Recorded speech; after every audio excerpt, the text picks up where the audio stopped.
Pour le physicien Tom McDonough, les sagettes d'Escamilla doivent en effet être étudiées, mais par un entomologiste. Pour moi, c'est une combinaison de plusieurs phénomènes naturels.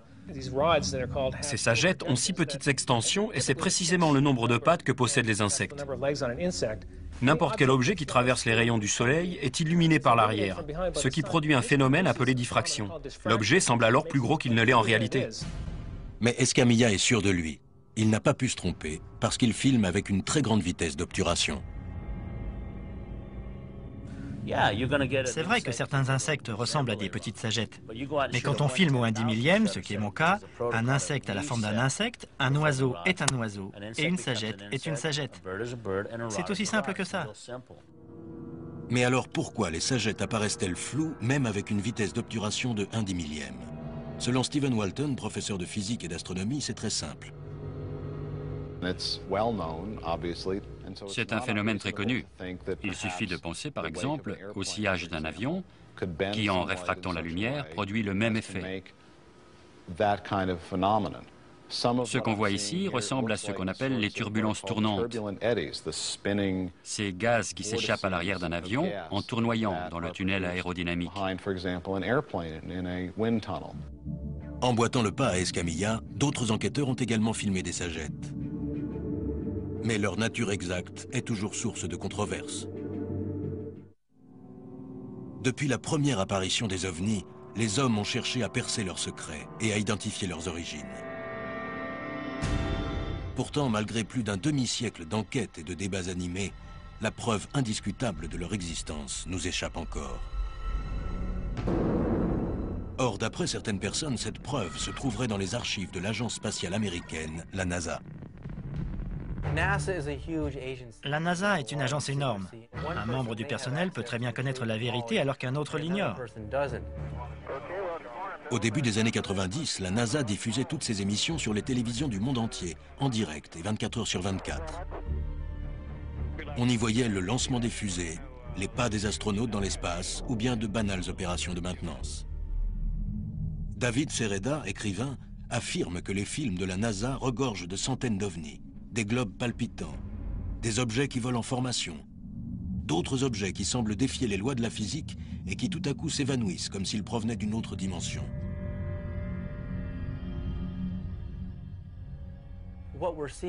En regardant les cassettes des missions de la NASA, on voit que les ovnis parcourent toutes les dimensions et qu'ils peuvent aller à la vitesse de la lumière puisqu'ils sont composés de lumière. Mais c'est en regardant l'émission du 25 février 1996 que Sereda a découvert la preuve la plus impressionnante. Il s'agissait de la 75e mission d'une navette, la mission STS-75. On peut voir une attache du satellite arrimée à la fusée Columbia se casser accidentellement et s'éloigner. En quelques minutes, elle est entourée de douzaines d'objets non identifiés. Les ovnis se pressent autour d'elle, alors qu'elle se trouve maintenant à plus de 100 km de la navette. Au cours d'une autre mission, la STS-82, en février 1997, des astronautes s'aventurent à l'extérieur de la navette.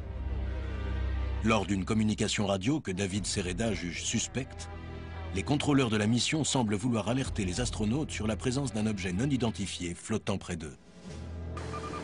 On dirait qu'il y a quelque chose devant vous, Marc. Vous pouvez vérifier? Je ne vois pas de quoi vous parlez. Oubliez.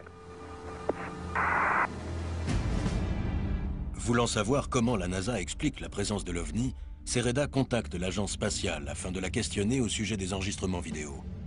C'est le professeur Joseph Nuss qui dirige le service d'astrochimie de la NASA. Pour lui, les anomalies rencontrées ce jour-là n'étaient pas des ovnis, mais tout simplement des cristaux de glace et de la poussière que les moteurs de la navette ont laissé échapper. Sereda conteste cette version en faisant remarquer qu'on voit très bien plusieurs objets passer derrière la tache. Ils pensaient que c'était de l'eau, mais ces objets défiaient toutes les lois de la physique identifiées jusque-là.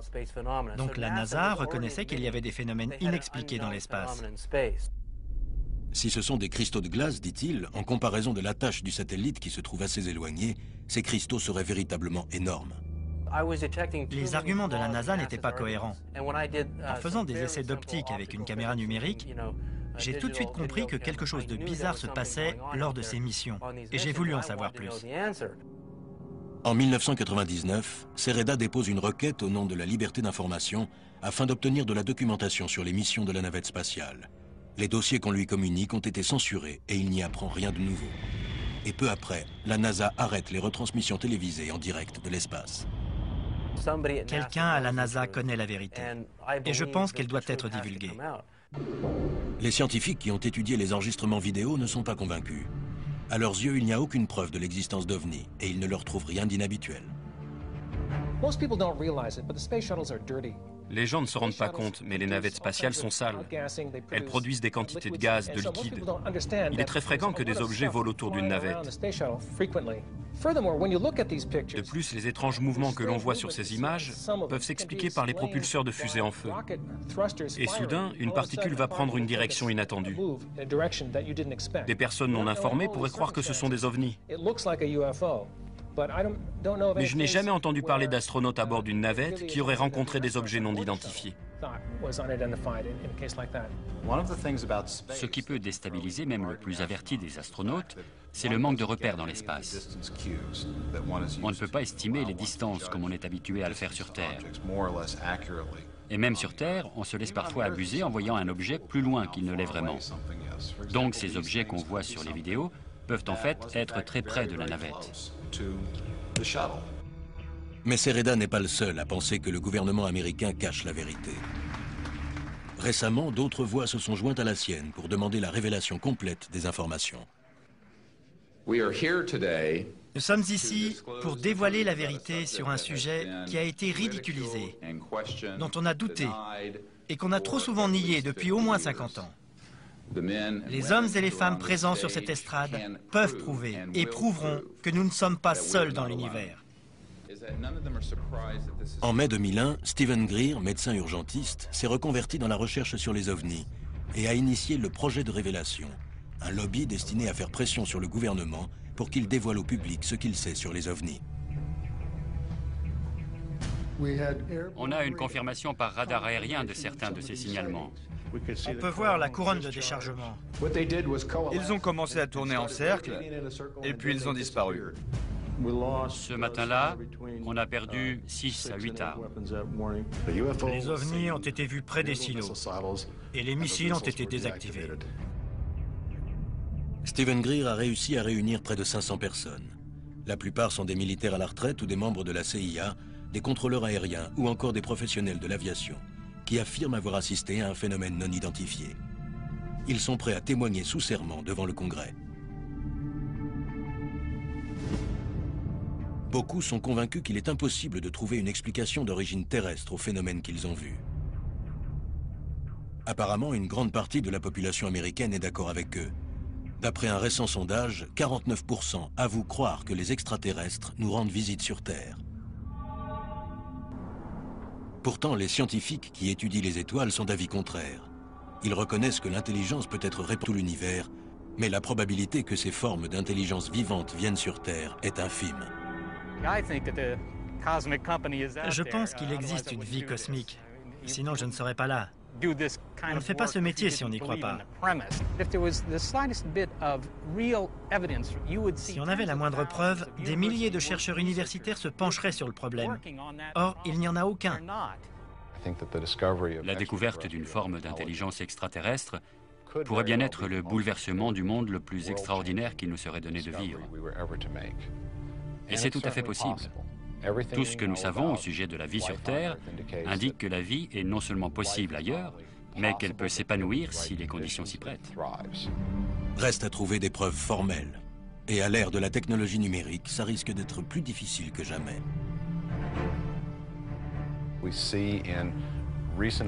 Les récentes superproductions nous montrent qu'il est possible de créer n'importe quelle image hyper réaliste pour un film ou une série télé. Et j'ai peur d'être arrivé à un point où, tant que je ne serrerai pas la main d'un extraterrestre, je continuerai à nier qu'ils existent et qu'ils nous rendent visite. C'est très bizarre.